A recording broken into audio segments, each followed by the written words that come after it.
ਤੁਹਾਨੂੰ ਪਤਾ ਹੈ ਕਿ ਫਿਜ਼ੀਓ ਦੀਆਂ ਵੀ ਅਲੱਗ-ਅਲੱਗ ਬ੍ਰਾਂਚਸ ਹੁੰਦੀਆਂ ਨੇ। ਇੱਕ ਨਵੀਂ ਚੀਜ਼ ਪੈਲਵਿਕ ਫਲੋਰ ਕੀ ਹੁੰਦੀ ਹੈ? ये जो पेल्विक फ्लोर मसल है वो डीप इनसाइड है हमारी। सो अगर ये फंक्शन खराब हो जाता है तो देन विमेन को काफ़ी सारे सिम्टम्स होते हैं जो हम यूजुअली इग्नोर करते हैं। पेल्विक फ्लोर की टाइटनेस की वजह से भी बर्निंग हो सकती है। जब हमारी बॉडी ये नहीं बताती कि कुछ प्रॉब्लम है, मेरे ख्याल से पेल्विक फ्लोर तब भी आके चेक कर लेनी चाहिए। नॉट ओनली कि मल्टीपल बच्चा एक बच्चा भी हो जाए ना, उसके बाद उनकी प्रॉब्लम वहाँ से शुरू होती है।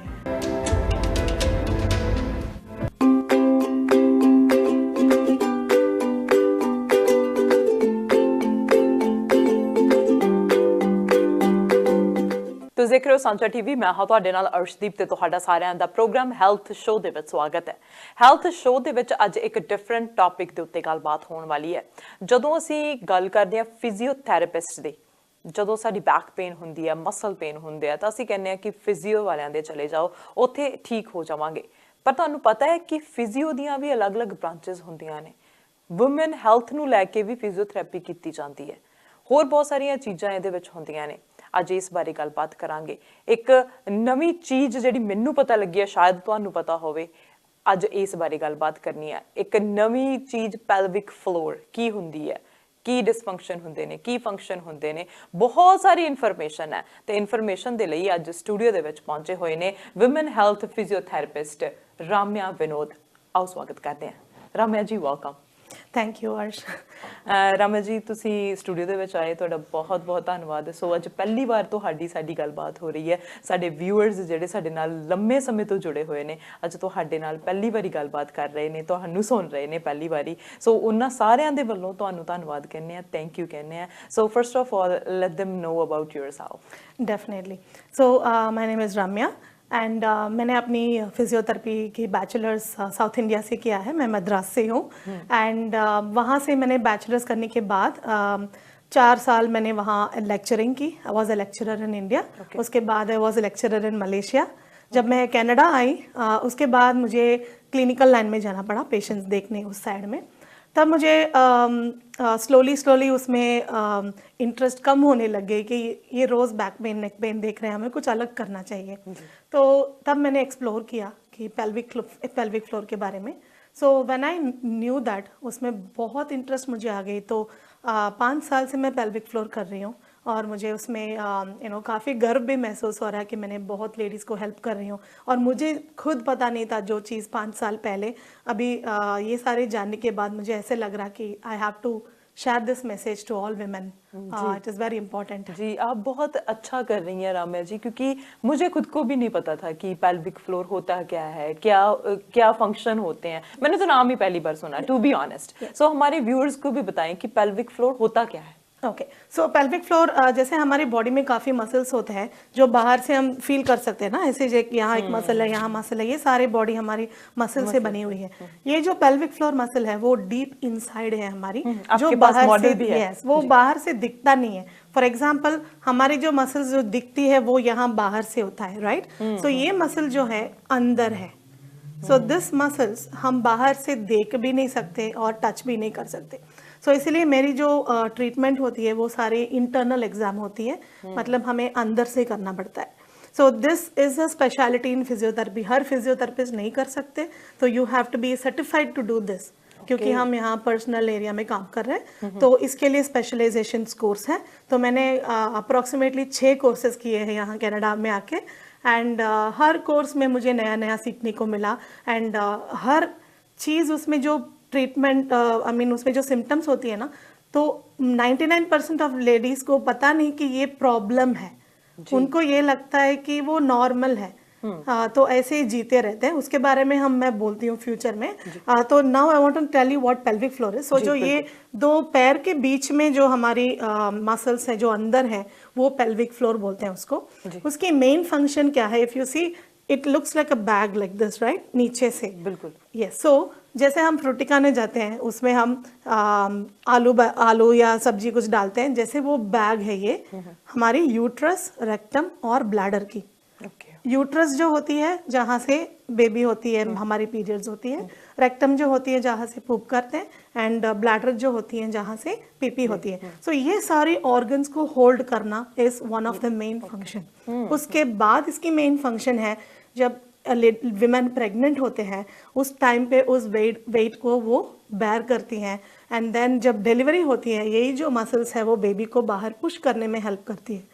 So this is the basic function. And इसके अलावा जब हम पीपी करते हैं, पूप करते हैं, so that muscle works every time. And सबसे इम्पोर्टेंट फंक्शन है ये pelvic floor works along with core muscles.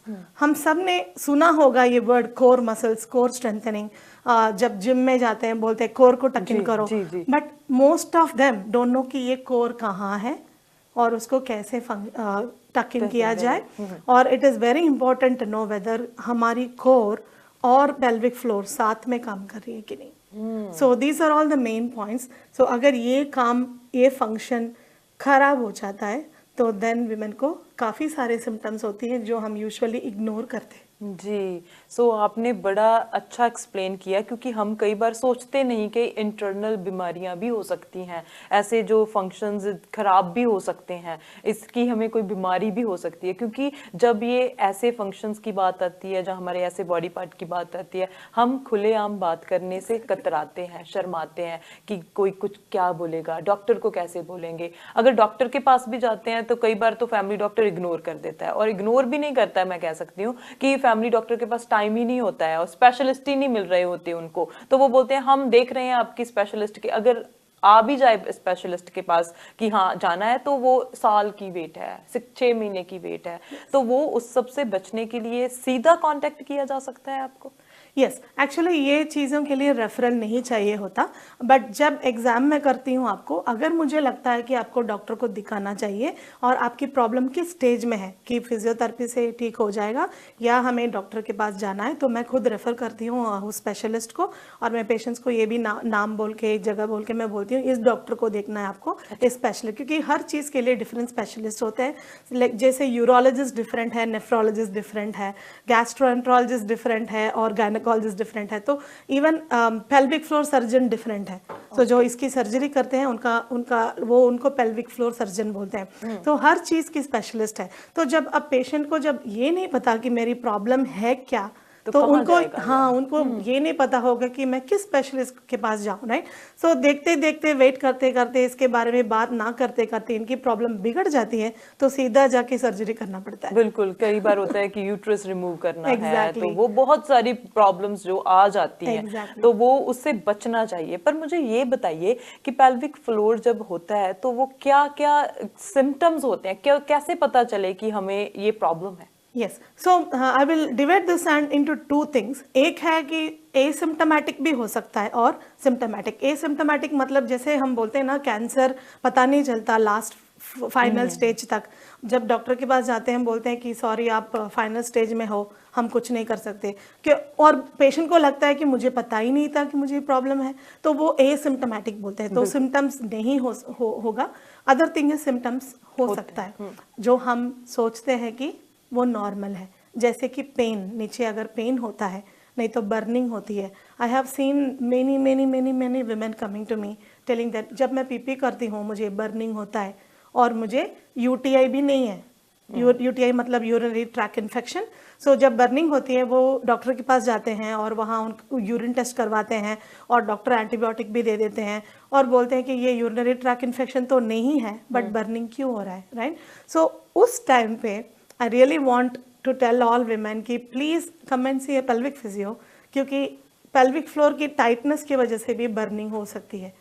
इस नॉट नेसेसरी कि every burning urinary tract infection है, ये बहुत कॉमन है। तो इसलिए मैं यहाँ से शुरू करूँगी। बहुत कॉमन प्रॉब्लम है कि विमेन को लगता है मुझे यूटीआई हो गया।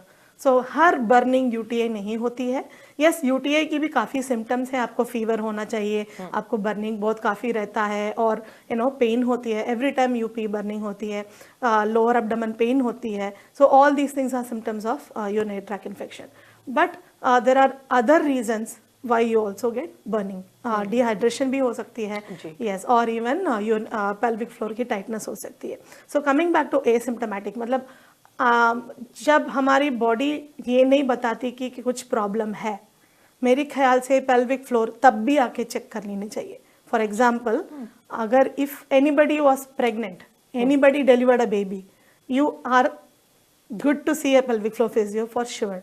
क्योंकि अभी आजकल मैं देख रही हूँ जिनकी भी डिलीवरी होती है, प्रेगनेंसी होती है, और नॉट ओनली कि मल्टीपल बच्चा है, एक बच्चा भी हो जाए ना, उसके बाद उनकी प्रॉब्लम वहाँ से शुरू होती है। And the thing is women doesn't even know that उसमें कुछ हो रहा है, क्योंकि हमारी फोकस सारी बेबी पे रहती है। तो हम अपने हमारे सेहत को इग्नोर करते करते करते देन अगर हम नेक्स्ट प्रेग्नेंट हो जाते हैं तो वो और भी बिगड़ जाता है।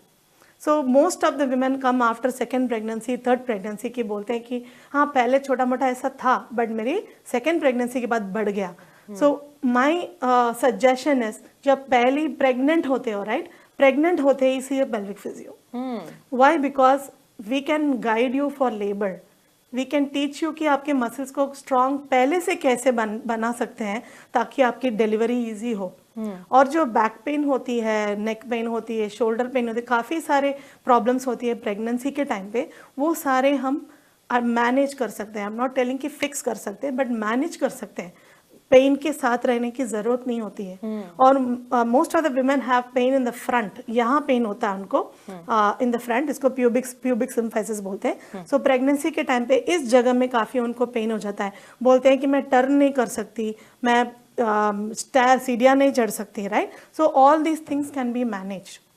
सो these are some symptoms which you can start from the beginning. ऐसे नहीं कि लास्ट में आओ, प्रेगनेंसी के टाइम से if you start it can be fixed. Then delivery के बाद definitely you should see a pelvic physio to see हमारी डिलीवरी ने हमारी बॉडी पे क्या क्या असर किया। You have to start strengthening, you have to and before I forget, one very very humble request to every woman who is watching or listening to this, please don't exercise right after the delivery if you don't know how to use your pelvic floor and core muscle. Exercise बहुत ज़रूरी है, बहुत ज़रूरी है, but बिना कोई personal training की, बिना without seeing a pelvic physio, exercise ऐसे ही यूट्यूब वीडियोस या कुछ देख के शुरू मत करना। उसके वजह से मेरी काफ़ी पेशेंट आते हैं। क्योंकि मैं देख रही हूँ कि जब हम गूगल करते हैं तो उसमें आता है कि can you do your pelvic floor therapy by yourself. So कई बार आ जाता है कि हाँ आप कर सकते हैं। तो आप कई बार डॉक्टर, हम पहले भी बात कर रहे थे कि आपको वो पेपर दे देते हैं कि ये आप जाके एक्सरसाइज करो, तो वो एक्सरसाइज कई बार हमें राइट वे नहीं पता होता करने का, ऐसा हो सकता है। Exactly, thank you so much for bringing up this point, क्योंकि ये काफ़ी मैंने अपने प्रैक्टिस में देखा कि पेशेंट बोलते हैं हाँ मैं तो एक्सरसाइज करती हूँ, उसको बोलते हैं कीगल्स एक्सरसाइज। तो ये नाम काफ़ी फेमस है लेडीज़ के अमॉन्ग लेडीज़ कि मैं कीगल्स कर रही हूँ, कि हर किसी को कीगल्स करने की ज़रूरत नहीं है। That is the first myth, right. Myth मतलब like people think everybody needs to do Kegels. नहीं, everybody doesn't have to do Kegels exercise. जिनकी प्रॉब्लम है उनको करनी है। तो जो प्रिंट आउट देते हैं ना या इंटरनेट में जो दिखाते हैं उसमें बस बोलते हैं कि ये मसल को स्क्वीज करो, इसको रिलैक्स करो। Most of the patients doesn't know कि वो किस चीज के बारे में बोल रहे हैं, और दे डोंट इवन नो कि मैं सही मसल को स्क्वीज कर रही हूँ। मोस्टली क्या होता है, लाइक जो बम मसल है जो इसके आगे पीछे है, people use to squeeze that bum muscles को स्क्वीज करके उनको लगता है मैं कीगल्स कर रही हूँ, तो विच इज़ रॉन्ग, राइट। सो वो तब पता चलता है जब आप एक पेल्विक फिजियो के पास आओगे, हम इंटरनल एग्जाम करेंगे, अंदर से मैं बताऊंगी कि हाँ आप सही स्क्वीज कर रहे हो। और it is not only squeezing, उसमें काफ़ी सारी चीज़ें होती है। क्वालिटी ऑफ स्क्वीजिंग, कितने देर पकड़ के रखना है और किस डायरेक्शन में स्क्वीज करना है, ये सारे इंटरनेट में नहीं बताती। जी बिल्कुल, इसके लिए यू नीड समबडी। सी अगर इंटरनेट से everything can be fixed, we don't need doctors, we don't need anybody, we don't need anything, right. Like but we still need to see doctors and surgeons and specialist, because they definitely know better than internet with the experience. बिल्कुल, जैसे आपने बताया कि अगर आप pregnant हो तभी से आप जाना शुरू कर दीजिए, दिखाना शुरू कर दीजिए, बाद में वेट ना कीजिए। प्रेगनेंसी के विदाउट भी इसके कोई सिम्टम हो सकते हैं, जैसे ज्यादा हम पी को ज्यादा होल्ड करके रखते हैं, क्योंकि कई बार हम लोगों का काम देख लीजिए, हम कैमरे के सामने हैं तो हमें कई बार कई घंटे लाइव करना पड़ता है, तो उसकी वजह से भी ऐसी कोई बीमारी हो सकती है। Yes, so there are many conditions, like इसको इनकॉन्टिनेंस बोलते हैं, स्ट्रेस इनकॉन्टिनेंस। यूरिनरी इनकॉन्टिनेंस भी हो सकता है, फीकल इनकॉन्टिनेंस भी होता है। यूरिनरी इनकॉन्टिनेंस मतलब जब हम स्नीज करते हैं, कॉफ करते हैं, बेंड करते हैं, कुछ वेट लिफ्ट करते हैं, और इवन ड्यूरिंग इंटरकोर्स क्या हो जाता है, यूरिन अपने आप से लीक हो जाता है। बट विमेन को लगता है वो नॉर्मल है। ओके अर्श जी आप बताइए, अगर आपकी किचन के सिंक लीक कर रहा है आप क्या करोगे? बैठ के देखोगे? नहीं, उसके नीचे 2-3 टॉवल डाल के चुप के बैठोगे कि वो लीक फिक्स हो जाएगा? नहीं ना।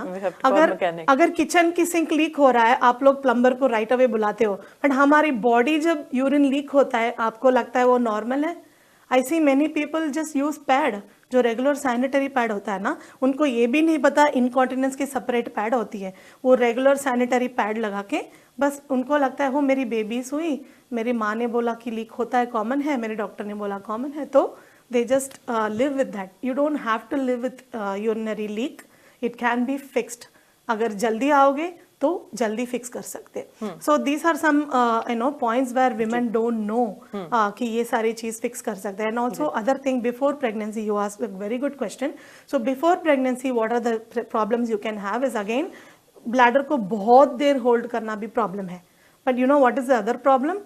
Frequently पी जाना। मतलब हर 1 घंटे में जस्ट जाके वॉशरूम जाओ, right? So that is also not good. अच्छा, यहाँ मैं आपको रोक रही हूँ, अगर कई बार होता है कि हम पानी ज्यादा पी रहे हैं कि वो मैं ज्यादा पानी पीती हूँ ना इसीलिए जाना पड़ता है, तो वो ये कॉमन नहीं है। वो एक्चुअली हमारे पानी के हिसाब से पीपी ज्यादा होती है, दैट इज नॉर्मल। बट कोई पेशेंट्स को ये लगता है कि मैं जितना पानी पीती हूँ मैं उतना पीपी करूंगी। So again I am going to compare with the sink में अगर हम पानी डालते हैं जो ड्रेन होती है ट्यूब से, हमारी बॉडी ऐसे नहीं होती है। जितना पानी हम पीते हैं उतना पीपी नहीं आती है, क्योंकि हमारी बॉडी एब्जॉर्ब करती है पानी। इसलिए हम पानी पीते हैं क्योंकि हमारी बॉडी को, ब्लड को और काफी ऑर्गन्स को पानी की जरूरत है, राइट? सो वो जो भी पानी हम पीते हैं वो सारे पीपी नहीं होने वाली है। सो इसका मतलब ये नहीं कि ज्यादा पानी पिया तो ज्यादा पीपी करोगे। सो उसमें एक बैलेंस होती है। So you should drink at least 8 cups of water minimum on an average, but if depending upon your height and weight and depending upon your physical activity आपको ज़्यादा पानी पीना है। Okay, second thing is you should pee only between 5 to 8 times in a day, depending upon जितना पीते हो, only 5 to 8 times। Trust me, मेरे patients आए थे 17 times, 23 times in 24 hours। वाह। क्योंकि हम लिखवाते हैं कि कितने बार पीपी करते हो, कितना पानी पीते हो, उसमें उनको खुद शॉक हो गया कि मैं 17 टाइम्स इन 24 आवर्स कैसे जाती हूँ। तो उनको खुद नहीं पता चल रहा है कि वो फ्रीक्वेंटली पीपी जा रहे हैं, right? So this is one of the problem, like bladder incontinence, bladder weakness and faecal incontinence. मतलब किसी लोगों का डिलीवरी के बाद पुप भी they are not able to control, people wear diapers for that. So उनकी काफ़ी लाइफ में इम्पैक्ट हो जाती है, लाइक काम पे नहीं जा पाते, पब्लिक में नहीं जा पाते, उनको टेंशन हो जाती है, कभी लीक हो जाता है and stuff like that. And one more thing what you said some time back, uterus को बाहर निकालना, this is what I am trying to help women preventive. Women को क्या लगता है कि अगर मेरी यूट्रस नीचे आ गई, कई पेशेंट्स बोलते हैं हाँ मुझे पता है कि मेरी यूट्रस नीचे आ रही है, उनको ये लगता है कि मेरी बेबी हो गई, मेरी पीरियड्स रुक गई तो मेरी यूट्रस की ज़रूरत नहीं है, मैं जाके उसको निकाल दूंगी। ऐसे नहीं होता है। Uterus, even if you are 80 years old, 90 years old, your uterus is very important. उसमें स्टिल फंक्शंस है। And other one basic concept समझो, अगर 3 आलू एक के पास एक ऐसा है, आपने बीच में से एक आलू निकाल दिया, सो दूसरा 2 आलू को क्या हो जाएगा? गिर जाएगा। सिमिलरली अगर आपने बीच में से यूट्रस निकाल दिया, ब्लैडर और रेक्टम वीक हो जाएंगे। ओके, वो नीचे आना शुरू कर देगा। आपको ब्लैडर तो नहीं निकाल सकते, एक ही ब्लैडर है, उसकी फंक्शन चाहिए हमें। तो just be really proactive in thinking कि मैं इसको पहले जाके फिक्स करूंगी, सर्जरी तक नहीं वेट करूंगी। सर्जरी अब हम भगवान के ले लेते हैं कि भगवान ने सारी चीजें सोच समझ के ही लगाई exactly. है, उन्होंने एक चीज कम क्यों नहीं लगाई? तो वो अगर हमारी जो भी हमारी बॉडी पार्ट है उसका, सबका, हर चीज का, नाखून से लेकर दिल तक, हर चीज का अपना अपना रोल है। अगर एक भी निकाल दिया तो वो हम परफेक्ट पूरी बॉडी नहीं बता सकते उसको। सो हर चीज को देखना चाहिए। सो ऐसी जो जब आज की हम बात कर रहे हैं बहुत इंफॉर्मेटिव है, बहुत लोगों को बहुत कुछ समझ आने वाला है, लोग फोन जरूर करने वाले हैं आपको। पर राम्या जी, जैसे आपने ब्लैडर की बात की है, रेक्टम की बात की है, औरतों में तो ऐसी बातें होती है, मर्दों में, मेंस में भी होती है? Very good question. यस, मर्दों में भी इनकॉन्टिनेंस होती है और अनफॉर्चुनेटली मैं मेल्स को नहीं देखती। I am also trained in that, but मैं मेल पेशेंट नहीं देखती हूँ। मेरी हस्बैंड भी फिजियो है, वो भी पेल्विक फिजियो है और वो ट्रेन्ड है मेल में। तो मेल की प्रॉब्लम भी इनकॉन्टिनेंस हो सकती है कि वो पीपी रोक नहीं सकते। There are many man again, वो नो वॉशरूम जाने में जल्दी होती है उनकी। मुझे काफ़ी ट्रक ड्राइवर्स ने रीच किया कि वो बोलते हैं कि मैं 8 घंटा 10 घंटा मैं पीपी नहीं करता हूँ, तो इज इट गुड और बैड? तो उनके भी काफ़ी सारे ब्लैडर के इश्यूज हो सकती है। एंड उनकी और एक प्रॉब्लम है इरेक्टाइल डिस्फंक्शन। इरेक्टाइल डिस्फंक्शन ये है कि उनकी जो सेक्स की लाइफ है वो अफेक्ट हो जाती है पेल्विक फ्लोर की टाइटनेस या वीकनेस की वजह से। और जिनकी प्रोस्टेट की कैंसर हुई है और प्रोस्टेट को निकाल दिया गया है, उनको भी काफ़ी प्रॉब्लम हो सकती है इसमें। So pelvic physio can help in many ways, but again I don't want to generalise, but हमारी सोसाइटी मेन इसको बात नहीं करते। विमेन तो करती नहीं है, बट मेन तो करते ही नहीं है।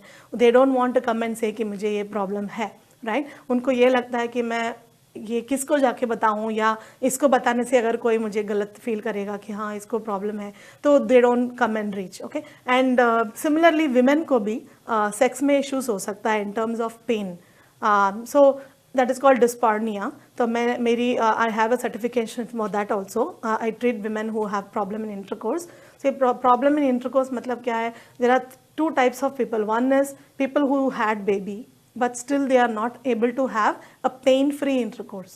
जब करते हैं उनको काफ़ी पेन होता है और उनको लगता है वो नॉर्मल है। उनको लगता है कि हमेशा सेक्स के टाइम पे पेन करेगा। So that is not normal ladies. Like you don't have to have pain and that means there is something going on. Pelvic floor tight है या कुछ हो रहा है, right? So you have to come in, take your self, एक exam करके पता चलता है कि क्या होता है और उसका फिक्स बहुत ईजी हो सकता है। And other problem is I am seeing many newly wed people जिनकी शादी नहीं हुई है। I saw like 7-8 couples in 3-4 months. Wow. Why? Because nobody is talking to them about sex. जो इंटरनेट में मिलती है that is not for everybody, right? And doctors के पास ये समझाने के लिए टाइम नहीं है कि सेक्स कैसे करें, right? And they don't want to reach sex therapist या सेक्स काउंसलर। उनको लगता है अगर किसी को पता चल गया कि I am going to a sex counsellor, then उनको वो सोशल इनसिक्योर फील हो जाते हैं। So I am getting many couples asking me like why is it hurting? Solution is very simple. You are doing it wrong. And for them, they cannot even ask their parents. Right? And कोई भी माँ नहीं बोलती है हाँ initially pen होता है then बाद में ठीक हो जाता है, आपको ऐसे करना चाहिए, कोई नहीं बोलता। Is some mother talking about that? Like we don't do it, right? Like specially in our culture हम नहीं करते वो।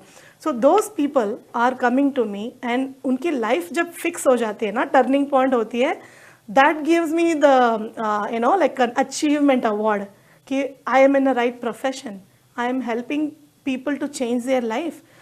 किसी की शादी तोड़ने वाली थी, like almost it was going to break because शादी के 2 साल तक उन्होंने इंटरकोर्स नहीं किया because it was hurting. So जब मैंने इसको फिक्स किया then it was getting better, the relationship was getting better, so it changes life. बिल्कुल, क्योंकि कई बार हो जाता है ना कि शर्म वाली बात है, क्या बात कर रहे हैं। अभी कई लोग होंगे जो देख के भी बोलेंगे, इस बात को भी देख के बोलेंगे कि ये कैसी बातें कर रहे हैं, ये बात करने वाली होती है कोई? पर इन्फॉर्मेशन है, जितनी इन्फॉर्मेशन हम दे सकते हैं उतनी देनी चाहिए। बट रामा जी, जब हम बोलते हैं कि इस वक्त पे आना चाहिए, जैसे आपने कहा कि जब प्रेग्नेंट हो तब भी आना चाहिए, अगर नहीं भी तब भी आना चाहिए। सो आपको अगर जरा भी थोड़ा बहुत शक है तो भी जाना चाहिए। बट अगर आपका बेबी हो गया उसके बाद आपको लगता है कि नहीं हम ठीक हैं, तभी भी जाना चाहिए, एक बार जरूर असेसमेंट जरूर लेनी चाहिए। यस, अगर आपके नॉर्मल डिलीवरी हुई या सी सेक्शन हुई, doesn't matter. Again there is a myth saying that मेरी तो नॉर्मल हुई, मेरी कुछ प्रॉब्लम नहीं है, राइट? नॉर्मल डिलीवरी वालों को भी प्रॉब्लम होती है, सी सेक्शन वालों को भी प्रॉब्लम होती है। सो अगर सी सेक्शन हुआ तो 2 महीने तक वेट करना, then come and see a pelvic physio. अगर नॉर्मल डिलीवरी हुई है, just wait for 1.5 months, 40-45 days के बाद you can come and see a pelvic physio. And again I did not talk about prolapse. Prolapse क्या होता है? Prolapse मतलब अब हमने काफ़ी ये हर्निया का नाम सुना होगा ना, हर्निया यहाँ से हर्निया, वहाँ से हर्निया। तो अगर नीचे से यहाँ से वजेना से कुछ निकल के आता है उसको प्रोलैप्स बोलते हैं। जैसे यूट्रस निकल के आ सकती है, ब्लैडर निकल के आ सकती है, या रेक्टम निकल के आ सकती है। तो ये प्रोलैप्स पहले फील नहीं होता लोगों को कि कुछ निकल के आ रहा है, बट बाद में जब वो बिगड़ जाता है, स्टेज 1 से 2 से 3 स्टेज 3 आ जाता है, तब उनको लगता है कि कुछ निकल के आ रहा है। I feel like there is a ball coming out, ऐसे फील होता है। एंड सम पीपल से मुझे काफ़ी बर्निंग है, मुझे ऐसे पेन हो रहा है जैसे कुछ लाइटनिंग स्ट्राइक कर रहा है। ये सारे सिम्टम्स होती है। So if at all you feel anything down there which is not normal, जैसे पेन, बर्निंग, कुछ दबाव पड़ रहा है, प्रेशर पड़ रहा है, एंड ऑल्सो अगर पीपी फ्रिक्वेंटली जा रहे हो, पीपी लीक हो रहा है, और you feel like there is back pain, too much back pain and hip pain, it can all be related to pelvic physio.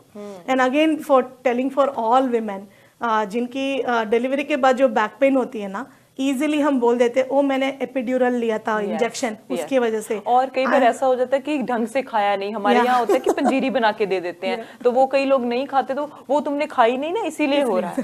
तो वो बहुत सारी मिथ्स बनी हुई हैं, बट ये है कि ये जो बात है कि थेरेपिस्ट के पास भी जाया जा सकता है, ये नई बात है। Yes, so as I told you, वो एपिड्यूरल की वजह से पेन नहीं होती है। द पेन, वो अभी रिसर्च में प्रूव किया है कि एपिड्यूरल बैक पेन नहीं देती है, right? So it is because of core muscle weakness.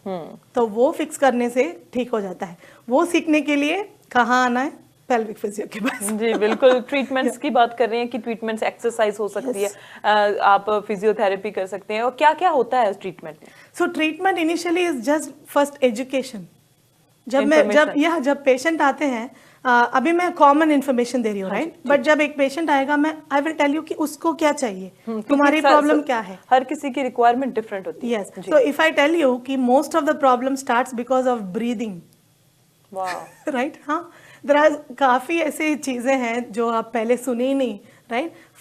The first treatment I will check their breathing. I will say you are breathing wrong. आपकी ब्रीदिंग ठीक करोगे, आपकी पेन कम हो जाएगा। अच्छा, you will see miraculously many people जिसकी back pain है, उनकी ब्रीदिंग ठीक करने के बाद उनकी बैक पेन चली गई, right? So that will be my first step कि एजुकेट करना आपको कि आपकी प्रॉब्लम क्या है, right? Then I will give exercise. वो एक्सरसाइज का मतलब कोई काफी बड़ा स्टाइल वाला फंडा, like you know big exercise नहीं है, सिंपल सी है, but it will just give you so much relief, right? Then अगर आपकी प्रॉब्लम बिगड़ गई, इफ आई नो दैट कि ये फिजियो से नहीं चलेगा, then I will refer you to the right person and get the right treatment. But again I am telling you, जिनकी भी सर्जरी पहले भी हो चुकी है, जो भी आप सुन रहे हो, अगर आपकी ब्लैडर या यूट्रस की पहले भी सर्जरी हो चुकी है, इसका मतलब ये नहीं कि वो कम्प्लीटली फिक्स हो गया, right? Mesh can break again. जो मैश लगा के सर्जरी करते हैं, वो इट कैन ब्रेक अगेन। मैंने पेशेंट्स देखे हैं जिनकी 5 सर्जरी हुई है, बट द प्रॉब्लम इज तब भी उन्होंने ये नहीं जाना, किसी ने उनको एजुकेट नहीं किया, क्योंकि ये पहले कैसे हुआ, उनको क्यों मैश डालना पड़ा, राइट? सो वो इन्फॉर्मेशन देने से उनको वापस सर्जरी की जरूरत नहीं पड़ेगी। So even if you had surgery, even if you already saw pelvic physio, anything, do come back to learn the right exercise so that आपको वापस सर्जरी जाना नहीं पड़ेगा। रामा जी, आज हमने थोड़ा सा बेसिक्स टच किए हैं, तो मुझे लगता है कि बहुत सारे लोगों के लिए ये इन्फॉर्मेटिव होगा, यूजफुल होगा, उनको बहुत कुछ सीखने को मिलेगा, और आज वो सोचेंगे, सुन के ना ये सोचेंगे कि हमें एक बार तो जरूर रामा जी को फोन करना चाहिए। अगर कोई आपको कांटेक्ट करना चाहे तो कहाँ कर सकता है, क्या नंबर है? So you can call me at Back and Body Wellness Center, वो सरी में है, Scott Road and 12057 and 82nd avenue पे है जी। द क्लिनिक का नाम है Back and Body Wellness Centre. So there you can just Google the phone number and then call us and just mention, that is very important, if you just say physiotherapy, वो उनको ये नहीं पता कि pelvic physio है, so you have to mention the word pelvic physiotherapy with Ramya, then they will book you for 1 hour appointment. So ये ऐसे 15-20 minute वाली अपॉइंटमेंट नहीं होती है, it is usually 1 hour appointment. मैं बोलती 1 hour हूँ, बट 1 hour से ज़्यादा बात करती हूँ। So it will be like a complete package, like सारा इन्फॉर्मेशन मिल जाएगा आपको एक ही विजिट में, एंड एक टेस्ट भी कर देंगे। I will tell you what is your problem, and आपकी पूरी प्लान दे दूंगी मैं एक ही दिन में कि आपको इसके बाद क्या करना है। सो ऐसा नहीं कि if you come and bits and pieces में नहीं होगी ट्रीटमेंट, सारा एक ही दिन में I will cover everything and test you and give every information you need and as I said it is an hour appointment. जी बिल्कुल रम्या जी, सो आपका बहुत बहुत धन्यवाद करते हैं। तो और कोशिश करेंगे कि हर मंथ आपके साथ बात की जाए, इन्फॉर्मेशन और भी बहुत ज़्यादा है आपके पास तो मुझे लगता है कि घंटों की इन्फॉर्मेशन है, पर आज थोड़ी इन्फॉर्मेशन दी ताकि थोड़ा हमें बेसिक्स पता चल जाए। So thank you so much once again coming here and talking to us. Thank you so much Arshi ji and आपके मीडिया को, IFMI media, like for giving this opportunity, because हर मीडिया बोल्डली ये कवर नहीं करती है। This is a very sensitive topic and I really appreciate the whole team for taking time to talk about this and it's a pleasure to come back and give me more information. Thank you so much and keep up the good work. Thank you so much. Ramya Vinod ਜਿਹੜੇ ਕਿ women ਦੀ ਬਿਮਾਰੀਆਂ ਦੇ ਲਈ therapist ਹੈਗੇ ਨੇ, ਸੋ ਉਹਦੇ ਲਈ ਤੁਸੀਂ ਇਹਨਾਂ ਨੂੰ ਕੰਟੈਕਟ ਕਰ ਸਕਦੇ। ਇੱਕ ਵਾਰੀ ਫਿਰ ਤੋਂ ਮੈਂ ਰਿਪੀਟ ਕਰਦਾ ਕਿ ਸਕਾਟ ਰੋਡ ਦੇ ਉੱਤੇ 1205782 ਐਵੀਨਿਊ 12057 82 ਐਵੀਨਿਊ ਦੇ ਉੱਤੇ ਬੈਕ ਐਂਡ ਬੋਡੀ ਵੈਲਨੈਸ ਹੈ। ਤੁਸੀਂ ਉਹਨਾਂ ਨੂੰ ਕਾਲ ਕਰਨੀ ਹੈ। ਉਹਨਾਂ ਨੂੰ ਕਾਲ ਕਰਕੇ ਤੁਸੀਂ ਕਹਿਣਾ ਕਿ ਮੈਨੂੰ ਪੈਲਵਿਕ ਫਿਜ਼ੀਓਥੈਰੇਪੀ ਦੇ ਵਾਸਤੇ ਅਪਾਇੰਟਮੈਂਟ ਚਾਹੀਦੀ ਹੈ, अपॉइंटमेंट चाहिए राम्या विनोद दे नाल। सो इन्नी गल तुसी करनी है, तुहानू 1 घंटे दी जिहड़ी अपॉइंटमेंट मिलेगी ते उस तो बाद राम्या जी तुहाडी प्रॉब्लम जिहड़ी आ वो सॉल्व करके देणगे। ते जे उन्हां नू लगदा है कि ये वर्स्ट हो रही है तो एक स्पैशलिस्ट डॉक्टर दे नाल तुहाडा कॉन्टैक्ट करवाया जा सकदा है। सो ये चीज़ जिहड़ी असीं गल करन तो डरदे आ, सो तुहाडी ये सारी इन्फॉर्मेशनल जिहड़ी आ वो पर्सनल इन्फॉर्मेशन जिहड़ी आ वो एक थां ते सिक्योर रखी जाऊगी, किसी नू कुछ नहीं दस्सिया जाऊगा। सो ये चीज़ां तो असीं ना डरीए, जरूर अपॉइंटमेंट बनाइए, जरूर जाइए, जरूर गल करिए, बहुत जरूरी है, सेहत जरूरी है। हैल्थ शो असीं तुहाडे तक इस तरह लैके आउंदे रहांगे। देखते रहो सांझा TV।